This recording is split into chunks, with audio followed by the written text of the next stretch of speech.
ಕೊನೆಗೂ ಈ ಪೀಡೆ ಮನೆ ಬಿಟ್ಟು ಹೋಗೋ ಮುಹೂರ್ತ ಬಂತು ಅಂತ ಕಾಣುತ್ತೆ. ಓಡೋದವಳೆ, ಹುಷಾರಾಗಿ ಹೋಗು. ಎಲ್ಲಿಗೆ? ಗಂಡನ ಮನೆಗೆ ತಾನೇ ಹೋಗ್ತಿರೋ ನೀನೀಗ? ಚಾನ್ಸೇ ಇಲ್ಲ ತಾತ. ನೀನ್ ಏನೇ ಮಾಡು, ನನಗೆ ಹೆರಿಗೆ ಆಗಿ ನಿನ್ ಮರಿ ಮೊಮ್ಮಗುಗೆ ನೀನ್ ನೆಟ್ಸೋ ಕಲ್ಸೋವರೆಗೂ ನಾನು ಇಲ್ಲೇ ಇರ್ತೀನಿ. ಅಯ್ಯ, ಅಷ್ಟೇ ಯಾಕೆ, ಅವನನ್ನ ಇಲ್ಲಿಂದಾನೇ ಕಾಲೇಜ್ಗೂ ಕಳಿಸ್ಬಿಡೋಣ. ತಾತ, ಅಮ್ಮ ಫೋನ್ ಮಾಡಿದ್ಲು, ಅಪ್ಪನೂ ಮಾತಾಡಿದ್ರು ಅಭಿ ಮದ್ವೆ ಕರಿಯಕ್ಕೆ. ನಿಮ್ಗೂ ದೇವಸ್ಥಾನದಲ್ಲ ಸಿಕ್ಕಿದ್ರಂತಲ್ಲ, ಎಲ್ಲಿ ಮನೆಗ್ ಬಂದ್ ಕರೆದ್ರೆ ನಾನು ಹೋಗ್ಬಿಡ್ತೀನೇನೋ ಅಂತ ನೀವೇ ದೇವಸ್ಥಾನಕ್ಕೆ ಅವ್ರನ್ನ ಕರ್ಸ್ಕೊಂಡ್ರಾ? ಹೇ, ಅದೆಲ್ಲ ಹಾಗಿರ್ಲಿ, ನೀನು ಮದುವೆಗೆ ಹೋಗ್ತೀನಿ ಅಂತ ಅದು ಹಾಗೆ ನೀನೇ ನಿರ್ಧಾರ ತಗೊಂಡೆ? ಅದ್ರಲ್ಲಿ ನಿರ್ಧಾರ ತಗೊಳ್ಳೋದೇನಿದೆ? ನನ್ ತಮ್ಮನ್ ಮದ್ವೆ, ನಾನಿಲ್ಲ ಅಂದ್ರೆ ಆಗತ್ತಾ? ನೆಗೆದು ಬಿತ್ತು. ಊರಿಗೆ ಮುಂಚೆ ನೀನು ಅಲ್ಲಿ ಹೋಗಿ ಕೂತ್ಕೊಂಡು ಅವಾಂತರ ಮಾಡೋದೇನೂ ಬೇಕಾಗಿಲ್ಲ. ಮನೇಲಿ ತೆಪ್ಪು ಕೂತಿರು. ಹೌದು, ನೀನು ಕಿಟಕಿಗಳನ್ನೆಲ್ಲ ಕ್ಲೀನ್ ಮಾಡು ಅಂತ ಹೇಳಿದ್ನಲ್ಲ, ಮಾಡಿದ್ಯಾ? ತಾತ, ಆಗಲ್ಲ ಅಂದ್ರೆ ಆಗಲ್ಲ. ನಾನು ಇವತ್ತು ಅಲ್ಲಿ ಹೋಗ್ಬೇಕು ಅಷ್ಟೇ. ಇವತ್ತು ಯಾರೂ ಹೋಗ್ತಾ ಇಲ್ಲ. ಅವ್ರೇನೋ ಖುಷಿ ಕರೀತಾರೆ, ಹಾಗಂತ ನಾವು ಹೋಗ್ಬಿಟ್ರೆ ನಮಗೆ ಮರ್ಯಾದೆ ಇರುತ್ತಾ? ಹೊರಡ್ತೀನಿ. ಆಯ್ತಲ್ಲ, ಅಣ್ಣನೇ ಹೊರಟಾಯ್ತು, ಇನ್ ನಾನು ಹೋಗದೆ ಇರಕ್ಕಾಗತ್ತಾ? ಏಯ್, ನಾನು ಹೋಗ್ತಿರೋದು ಕೆಲ್ಸಕ್ಕೆ.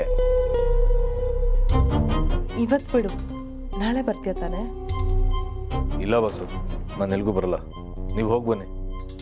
ಬೇಕಿದ್ರೆ ಅಯ್ಯಪ್ಪಂಗೊಂದು ಗಿಫ್ಟ್ ಕೊಡು, ತಗೋ. ಇದೊಳ್ಳೆ ಕತೆ ಆಯ್ತಲ್ಲ. ಇನ್ನು ಎಷ್ಟು ದಿನ ಅಂತ ದ್ವೇಷ ಮಾಡ್ತೀಯ? ನೀನ್ ಬರ್ಲಿಲ್ಲ ಅಂದ್ರೆ ನಾನಂತೂ ಹೋಗಲ್ಲ. ದಂಡಪಿಂಡ ಮದುವೆಗೆ ಹೋಗಲ್ಲ ಅಂದರೆ ನಾನೂ ಹೋಗೋದಿಲ್ಲ.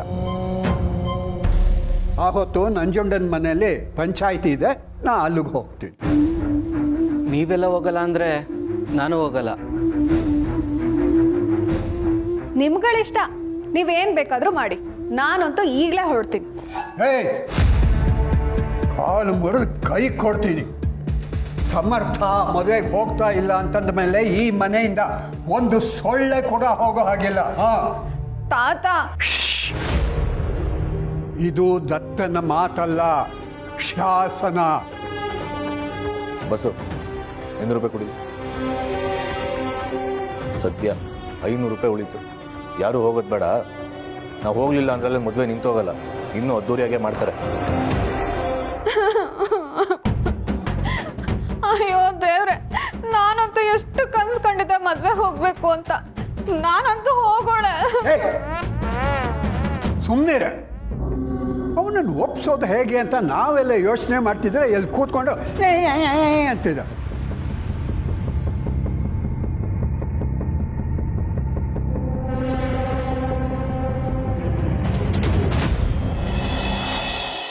ಚಿಕ್ಕಪ್ಪ ಏನು ಹೇಳ್ತಿದ್ದೀರಾ? ಮದುವೆ ಮಾಡಿಸೋದಕ್ಕೂ ಇದಕ್ಕೂ ಏನು ಸಂಬಂಧ?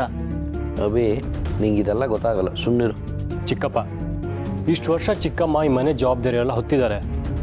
ಈಗ ಅವ್ರ ಕೈಯಿಂದ ಈ ಜವಾಬ್ದಾರಿ ಕಿತ್ಕೊಳ್ಳೋದು ಸರಿಯಲ್ಲ. ಕಿತ್ಕೊಳ್ಳೋದು ಅಂತ ಯಾಕೆ ಹೇಳ್ತೀಯ ಅಭಿ? ವಯಸ್ಸಲ್ಲಿ, ಅನುಭವದಲ್ಲಿ ನಮಗಿನ್ನ ಹಿರಿಯರು ಒಬ್ರು ಇದ್ದಾರೆ ಅಂತಂದರೆ ಅವರಿಗೊಂದು ಸ್ಥಾನ ಕೊಡೋದ್ರಲ್ಲಿ ತಪ್ಪೇನಿಲ್ಲ ಅಲ್ವಾ?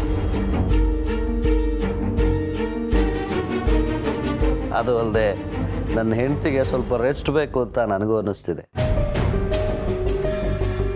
ಬರೀ ವಯಸ್ಸಲ್ಲಿ ಅಂತಲ್ಲ, ತಿಳುವಳಿಕೆಲು ಅದಕ್ಕೆ ನಮ್ಮೆಲ್ರಿಗಿನ್ನ ಮೇಲಿದ್ದಾರೆ. ನಿಂದು ಹೋಗಿದ್ದ ಈ ಮದುವೆನ ನಡೆಯೋ ಹಾಗೆ ಮಾಡ್ತಿದ್ದಾರೆ ಅಂದರೆ ಅವರ ಸಾಮರ್ಥ್ಯ ಏನು ಅಂತ ಅರ್ಥ ಮಾಡ್ಕೊಳ್ಳೋದಕ್ಕೆ ಇದಕ್ಕಿಂತ ಬೇರೆ ಉದಾಹರಣೆ ಬೇಡ ಅಲ್ವಾ? ಮಹೇಶ್ ಅವರೇ, ದಯವಿಟ್ಟು ನನ್ನ ಮಾತು ಕೇಳಿ. ಒಂದು ಮನೆಗೆ ಯಜಮಾನಿ ಆಗೋದು ಅಂದರೆ ಸುಲಭದ ವಿಷಯ ಅಲ್ಲ. ಶಾರ್ವರಿಯವರು ವಿದ್ಯೆ, ಬುದ್ಧಿ ಎಲ್ಲದರಲ್ಲೂ ನನಗಿಂತ ಮುಂದೆ ಇದ್ದಾರೆ.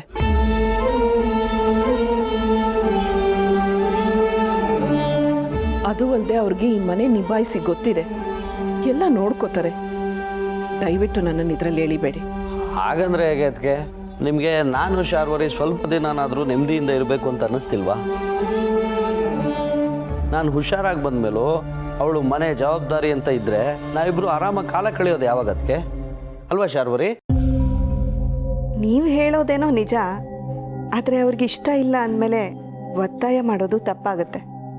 ಇದು ಹುಡುಗಾಟ ಅಲ್ವಲ್ಲ. ಹೌದು, ಅದಕ್ಕೆ ನಾನು ಹೇಳ್ತಿರೋದು. ಹುಡುಗಾಟಿಕೆ ಅಲ್ಲದೆ ಇರೋದಕ್ಕೆ, ಪ್ರಬುದ್ಧತೆ ಇರೋ ಅದಕ್ಕೇನೆ ಈ ಜವಾಬ್ದಾರಿ ತಗೊಳ್ಳಿ ಅಂತ ಹೇಳ್ತಾ ಇರೋದು.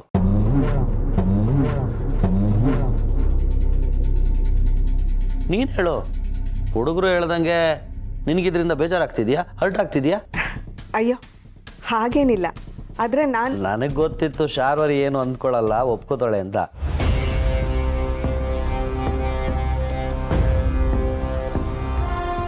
ನೋಡಿದ್ರ ಅದಕ್ಕೆ ಅವಳೇ ಹೇಳಾಯ್ತಲ್ಲ, ನೀವು ನಮಗೋಸ್ಕರ ಇದನ್ನು ಒಪ್ಕೊಳ್ಳೇಬೇಕು. ನಾನು ಶಾರ್ವರಿ ಸ್ವಲ್ಪ ದಿನ ನೆಮ್ಮದಿಯಾಗಿರ್ಬೇಕು ಅಂತ ನಿಮಗೆ ಆಸೆ ಇದ್ದರೆ ಒಪ್ಕೋತೀರಾ, ಇಲ್ಲ ಅಂದರೆ ಇಲ್ಲ. ಏನಂತೀರಾ? ಅಲ್ಲ, ನಾನದು ಹೀಗೆಲ್ಲ ಹೇಳಿದ್ರೆ ನಿಮ್ಗೆ ಅರ್ಥ ಆಗಲ್ಲ. ಶಾರ್ವರಿ, ನಿನ್ನ ಹತ್ರ ಮನೆ ಕೀ ಬಂಚಿದೆಯಲ್ಲ, ಅದನ್ನು ಅದಕ್ಕೆ ಕೊಟ್ಬಿಡು.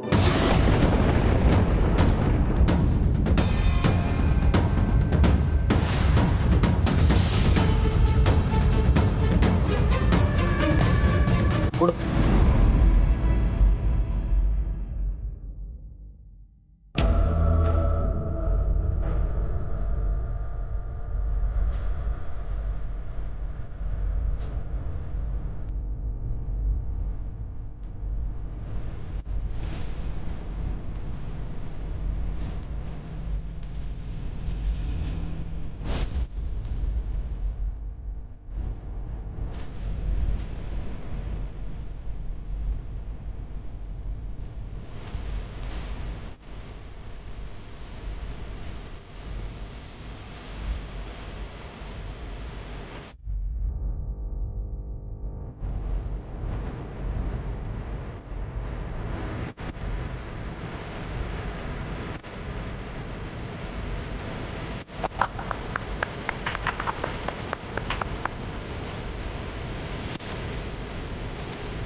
ದಯವಿಟ್ಟು ನನ್ನ ಮಾತು ಕೇಳಿ ಮಹೇಶ್ ಅವರೇ. ದಯವಿಟ್ಟು ನನ್ನ ಮಾತನ್ನ ನಡೆಸ್ಕೊಡಿ. ಅದಕ್ಕೆ ಸೀತೆನ ಲಕ್ಷ್ಮಣ ಕೇಳ್ಕೊತಿದ್ದಾನೆ ಅಂತ ಅನ್ಕೊಳ್ಳಿ. ಸರಿ, ಈ ಮನೆ ಖುಷಿಗೋಸ್ಕರ ನನ್ನ ಶಕ್ತಿ ಮೀರಿ ಪ್ರಯತ್ನಿಸ್ತೀನಿ.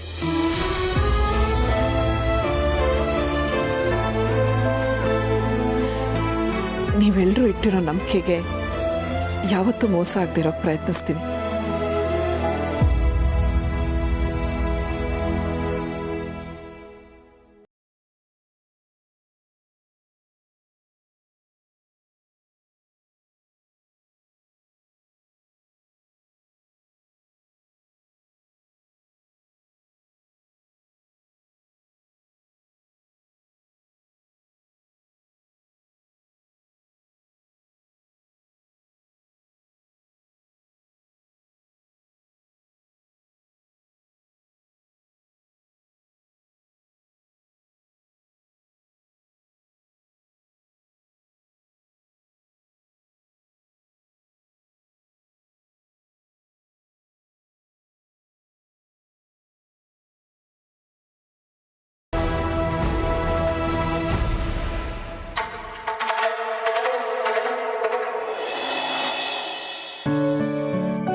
ನಮಸ್ಕಾರ ಸರ್.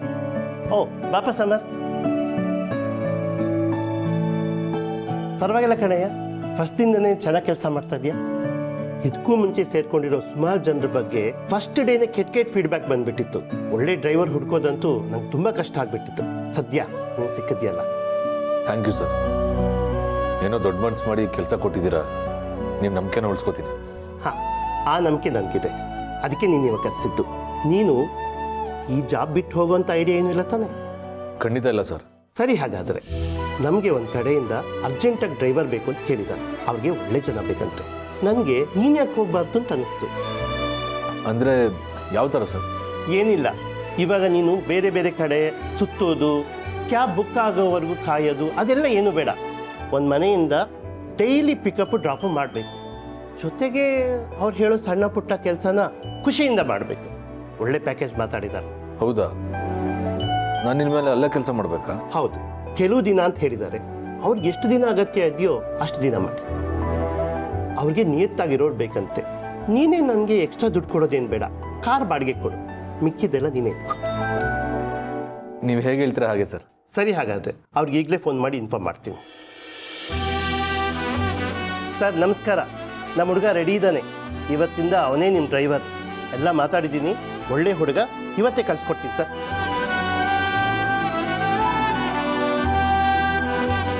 ಇದು ಅವರ ಅಡ್ರೆಸ್. ಓಕೆ, ಇವತ್ತಿಂದಾನೇ ಡ್ಯೂಟಿ ಜಾಯ್ನ್ ಆಗು. Thank you sir. ಎಲ್ಲರೂ ನಂಬಿಕೆ ಕಳ್ಕೊತಿದ್ದೀನಿ ಅಂದ್ಕೊಂಡಾಗ ನೀವು ನನಗೆ ದೇವ್ರ ಥರ ಸಿಕ್ಕಿದ್ರಿ. ನನ್ನ ಮೇಲೆ ನಂಬಿಕೆ ಇಟ್ಟು ಕೆಲಸ ಕೊಟ್ರಿ. ನಿಮ್ಮ ಹೆಸರಿಗೆ ಅವಮಾನ ಮಾಡ್ದಿರೋ ಹಾಗೆ ನೀನು ನಂಬಿಕೆ ಉಳಿಸ್ಕೋತೀನಿ ಸರ್. ಬರ್ತೀನಿ. ಆಯ್ತಪ್ಪ, ಹೋಗ್ಬಾ.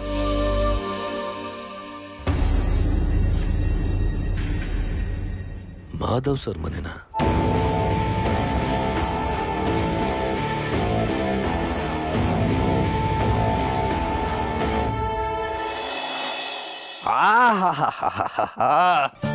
ಈಗ ಈ ಮನೆಗೆ ಕಳೆ ಬಂತು ಅಣ್ಣ. ಅದಕ್ಕೆ ಮುಂದಿನ ಪ್ರೋಗ್ರಾಮ್ ಏನು ಅಂತ ಈಗ ಹೇಳಿ. ಪ್ರೋಗ್ರಾಮ ಏನು? ಇನ್ವಿಟೇಷನ್ ಕೊಟ್ಟಾಗಿದೆ, ಸೀರೆ ಆಯಿತು, ಊಟದ ಮೆನುನು ಫೈನಲ್ ಆಯಿತು. ಚಪ್ಪರದವ್ರಿಗೆ ಶಾರ್ವರಿ ಹೇಳಿದ್ದೀನಿ ಅಂದ್ಲು. ಚಪ್ಪರದವ್ರಿಗೆ ಫೋನ್ ಮಾಡಿ ಈಗಲೇ ಬರಕ್ಕೆ ಹೇಳಬೇಕು. ಆಮೇಲೆ ರಾಹುಕಾಲ ಬಂದ್ಬಿಡುತ್ತೆ. ಬಂದವ್ರಿಗೆಲ್ಲ ಛತ್ರಕ್ಕೆ ಹೋಗೋವರೆಗೂ ಇಲ್ಲೇ ಊಟ ತಿಂಡಿ ವ್ಯವಸ್ಥೆ ಆಗಬೇಕು. ಅದನ್ನೆಲ್ಲ ಪಾಪಮ್ಮ ನೋಡ್ಕೋತಾರೆ. ಪಾಪಮ್ಮ,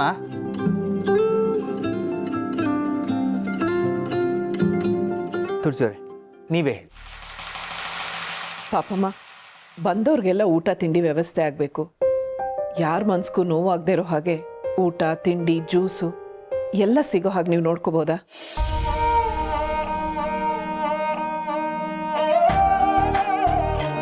ನಿಮ್ಮೊಬ್ರಿಗೆ ಕಷ್ಟ ಆದರೆ ರಾಮಣ್ಣ ಇರ್ತಾರೆ ನಿಮ್ಮ ಸಹಾಯಕ್ಕೆ.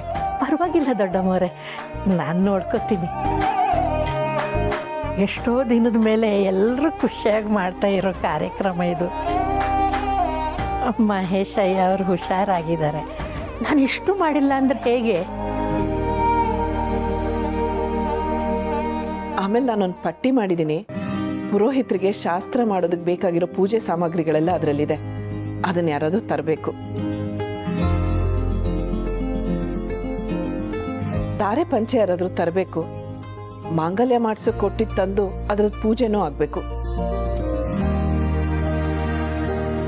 ಇದನ್ನೆಲ್ಲ ನಾನು ಮಾಡ್ತೀನಿ, ಪರವಾಗಿಲ್ಲ. ಆದರೆ ಈ ಡ್ಯಾನ್ಸ್ ಮಾಡೋರಿಗೆ ವ್ಯವಸ್ಥೆ ಎಲ್ಲ ನೀವೇ ಮಾಡಿ ಸುಸ್ತು ಮಾಡ್ಕೊಳ್ಳೋದು ಬೇಡ ಅಮ್ಮ. ನಮಗೂ ಏನಾದರೂ ಸ್ವಲ್ಪ ಹೇಳಿ, ಇವರು ಮಾಡ್ತಾರೆ. ಇವೆಲ್ಲ ದೊಡ್ಡವ್ರು ಮಾಡೋ ಕೆಲಸ ಪೂರ್ಣಿ. ಅವಿಗೆ ಗೊತ್ತಾಗುತ್ತೋ ಇಲ್ವೋ? ನನಗದೆಲ್ಲ ಗೊತ್ತಾಗಲ್ಲ ಪೂರ್ಣಿ. ಅಣ್ಣ, ಅದಕ್ಕೆ ಒಬ್ರಿಗೆ ಇಷ್ಟೆಲ್ಲ ಕೆಲಸ ಮಾಡೋಕ್ಕಾಗಲ್ವಲ್ಲ. ಒಂದು ಕೆಲಸ ಮಾಡೋಣ, ನೀನು ಪುರೋಹಿತರ ಹತ್ರ ಹೋಗು, ನಾನು ದಾರೆ ಪಂಚೆ ತರ್ತೀನಿ. ಅದಕ್ಕೆ ಮಾಂಗಲ್ಯ ಇಸ್ಕೊಂಡು ಬರಲಿ. ತುಳಸಿಯವರು ಒಬ್ಬರೇ ಹೋಗ್ತಾರ? ಒಬ್ಬರೇ ಯಾಕೆ ಹೋಗ್ಬೇಕು? ಶಾರ್ವರಿ ಇದ್ದಾಳಲ್ಲ, ಅವಳ ಜೊತೆ ಹೋಗ್ಲಿ.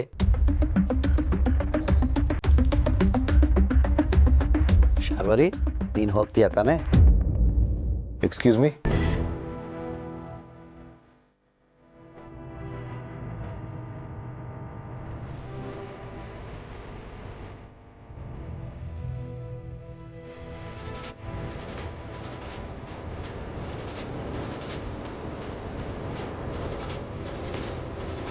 ಸಮರ್, ಪಾಪ ಬಾ ಕೂತ್ಕೋ. ಬರೋದಿಲ್ಲ. ಯಾಕೆ ಪಾಪ ಅಲ್ಲೇ ನಿಂತಿದ್ಯಾ? ಬಾ ಕೂತ್ಕೋ. ಅಣ್ಣ, ಇವರು ನನ್ನ ಮಗ ಸಮರ್ಥ ಅಂತ. ಓ ಹೌದಾ? ಮತ್ತೆ ಕೆಲೆ ನಿಂತಿದ್ಯಾ? ಬಾರಪ್ಪ ಬಾ.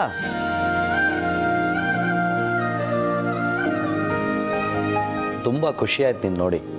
ಅದಕ್ಕೆ ಫ್ಯಾಮಿಲಿಯವ್ರನ್ನ ಯಾರನ್ನೂ ನಾನು ನೋಡೇ ಇರಲಿಲ್ಲ. ಇವತ್ತು ಮಾತ್ರ ಅಲ್ಲ ಸರ್, ಇನ್ಮೇಲೆ ದಿನ ಇಲ್ಲಿಗೆ ಬರ್ತೀನಿ.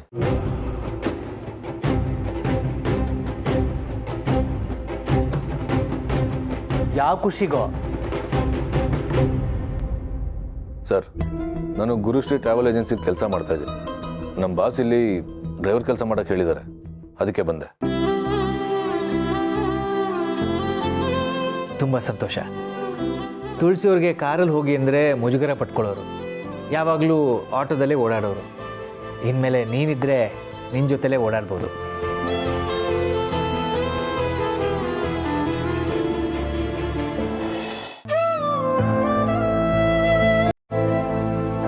ಪಾಪು ತುಂಬ ಖುಷಿ ಆಯ್ತು. ನೀವು ಪರ್ಮಿಷನ್ ಕೊಟ್ಟರೆ ಇವತ್ತಿಂದನೇ ಕೆಲಸ ಶುರು ಮಾಡ್ತೀನಿ. ಆಗ್ಬೋದಾ ಸರ್? ಆಗ್ಬೋದಾ ಮೇಡಮ್?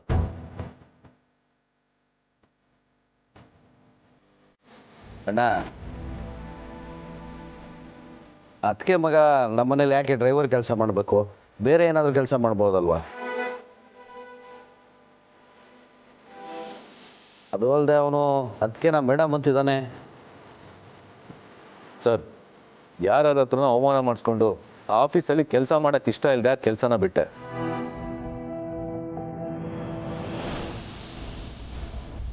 ಈಗ ಈ ಕೆಲಸನ ತೃಪ್ತಿಯಿಂದ ಮಾಡ್ತಾ ಇದ್ದೀನಿ. ಇದ್ರ ಬಗ್ಗೆ ನನಗೇನು ಬೇಜಾರಿಲ್ಲ. ಅಭಿ,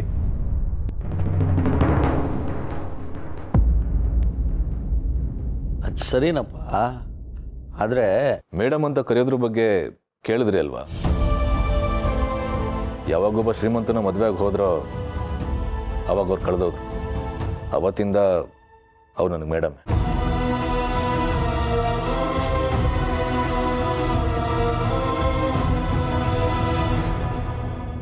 ನಿಮ್ಮಮ್ಮ ಕಳೆದೋಗಿಲ್ಲ, ನೀನು ಕಣ್ಣಿಗೆ ಬಟ್ಟೆ ಕಟ್ಕೊಂಡು ಅವಳು ಕಳೆದೋಗಿದ್ದಾಳೆ ಅಂತಿದೀಯ. ಯೋಚನೆ ಮಾಡಿ, ಅವಳಿಗೂ ಒಂದು ಬದುಕಿದೆ. ಸರ್, ಇದ್ರ ಬಗ್ಗೆ ತುಂಬ ಸರಿ ತುಂಬ ಜನರ ಹತ್ರ ಮಾತಾಡಾಗಿದೆ. ಸರ್, ಈಗ ನಾನು ಯಾರನ್ನು ಪಿಕಪ್ ಮಾಡಬೇಕು, ಎಲ್ಲಿ ಬಿಡಬೇಕು ಅಂತ ಹೇಳಿದ್ರೆ? ಆಯ್ತಪ್ಪ, ನಿನ್ನಿಷ್ಟ. ತುಳಸಿಯವ್ರಿಗೆ ಸ್ವಲ್ಪ ಕೆಲಸ ಇದೆ. ತುಳಸಿಯವ್ರೆ, ನೀವು ಹೋಗಿ ಬರ್ತೀರಾ? ಜಯನಗರ ಮಾಂಗಲ್ಯ ಮಾಡ್ಸಕ್ಕೆ ಕೊಟ್ಟಿತ್ತು, ಅದನ್ನು ತರಬೇಕು. ಸರಿ ಮೇಡಮ್, ಬನ್ನಿ.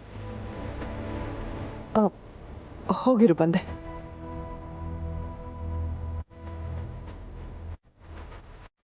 ಅಣ್ಣ, ಏನಿದು ಹೆತ್ತು ಮಗನೇ ಮೇಡಮ್ ಅಂದ್ಕೊಂಡು? ಯಾಕೋ ಭಾವ ಸರಿ ಇಲ್ಲ ಅಣ್ಣ. ಚಿಕ್ಕ ಮಾವ, ನಿಜ ಹೇಳಬೇಕು ಅಂದರೆ ಇವಾಗೆಲ್ಲ ಸರಿ ಹೋಗ್ತಿದೆ. ಇಷ್ಟು ದಿನ ಸಮರ್ಥ ಅವ್ರ ಅಮ್ಮನ ಮುಖ ನೋಡೋಕ್ಕೆ ಇಷ್ಟಪಡ್ತಿರ್ಲಿಲ್ಲ. ಹಿಂದಿನ ಸಮರ್ಥ ಆಗಿದ್ದಿದ್ರೆ ಇಲ್ಲಿ ಕೆಲಸ ಮಾಡಬೇಕು ಅಂತ ಗೊತ್ತಾಗ್ತಿದ್ದ ಹಾಗೆ ಕೆಲಸನೇ ಬೇಡ ಅಂತ ಬಿಟ್ಬಿಡ್ತಿದ್ರು. ಆದರೆ ಈಗ ಅವರು ಅಮ್ಮನ ಮಿಸ್ ಮಾಡ್ಕೊಳ್ತಿದ್ದಾರೆ ಅಂತ ಅನ್ಸುತ್ತೆ. ಅದಕ್ಕೆ ಈ ಕೆಲಸ ಒಪ್ಕೊಂಡು ಇಲ್ಲಿಗೆ ಬಂದಿದ್ದಾರೆ. ಓ ಹೌದಾ? ಹಾಗಾದ್ರೆ ಒಳ್ಳೇದಾಯ್ತಲ್ಲ. ಬ್ರೋ, ನೀನು ಅವಾಗಲೇ ತಡೀಲಿಲ್ಲ ಅಂದಿದ್ರೆ ಅವನ್ನ ಒದ್ದು ಆಚೆ ಹಾಕ್ತಿದ್ದೆ. ಇನ್ಯಾವ ಹೊಸ ಡ್ರಾಮಾ ಮಾಡಕ್ಕೆ ಬಂದಿದ್ದಾನು? Calm down. ಅವನ ಕೆಲಸ ಅವ್ನು ಮಾಡ್ತಿದ್ದಾನೆ, ನೀನು ಮದುವೆ ಬಗ್ಗೆ ಫೋಕಸ್ ಮಾಡು.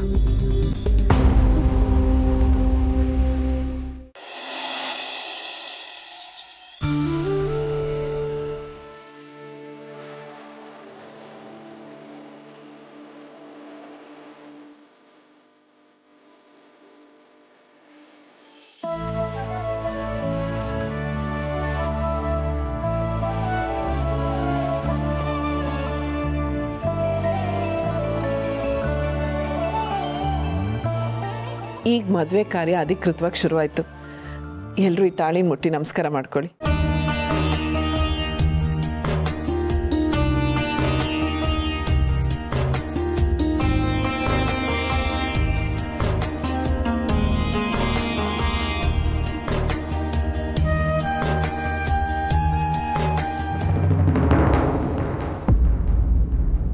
ಸಮರ್ಥ್, ನೀನು ಬಾಪ್ಪ.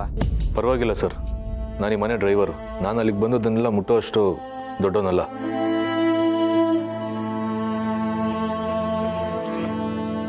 ಪರವಾಗಿಲ್ವೇ? ನಿನ್ನ ಜಾಗ ಏನು ಅಂತ ನಿನಗೆ ಗೊತ್ತು. ಅಭಿ, ಏನಿನ್ ಮಾತಿನ ಅರ್ಥ?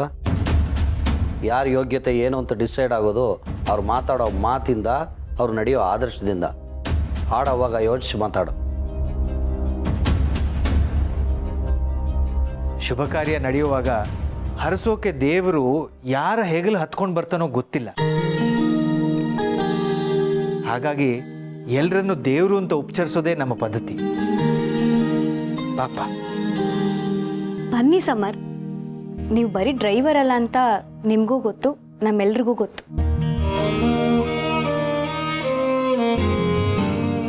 ಬಾ ಪಾಪು. ಸಮರ್, ನೀನು ನಮ್ಮನೆಯವನು. ಅವತ್ತು ನಾವೆಲ್ಲ ನಿಮ್ಮ ಮನೆಗೆ ಬಂದಾಗ ನೀನು ಎಷ್ಟು ಚೆನ್ನಾಗಿ ಸತ್ಕಾರ ಮಾಡಿದ್ದೆ ಅಲ್ವಾ? ಈಗ ನೀನು ನಮ್ಮ ಮನೆಗೆ ಬಂದು ಕರೆದ್ರೂ ಬರಲ್ಲ ಅಂದರೆ ಹೇಗೆ ಹೇಳು? ಇದು ಸರಿನಾ? ದತ್ತ ಅವ್ರಿಗೆ ಇದು ಗೊತ್ತಾದರೆ ಅವ್ರು ಎಷ್ಟು ನೊಂದ್ಕೊಳ್ಳಲ್ಲ.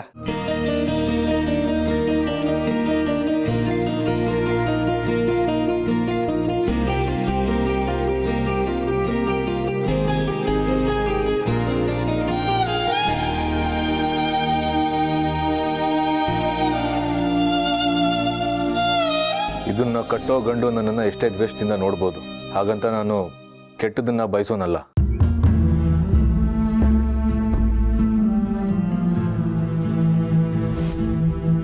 ಇದನ್ನ ಕಟ್ಟೋ ಗಂಡು ಕಟ್ಟಿಸ್ಕೊಳ್ಳೋ ಹೆಣ್ಣು ಇಬ್ರು 100 ವರ್ಷ ಚೆನ್ನಾಗಿ ಬಾಳ್ಲಿ.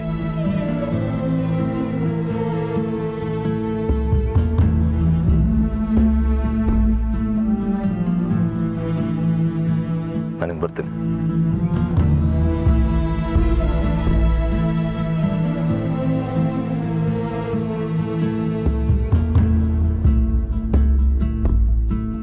ಯಾಕೆ ಹೀಗೆ ನಿಂತ್ಬಿಟ್ಟೆ? ವಿಶ್ ಮಾಡಿದ್ ಕೇಳಿ ಎಮೋಷ್ನಲ್ ಆಗ್ಬಿಟ್ಯಾ? ಏನಿಲ್ಲಪ್ಪ.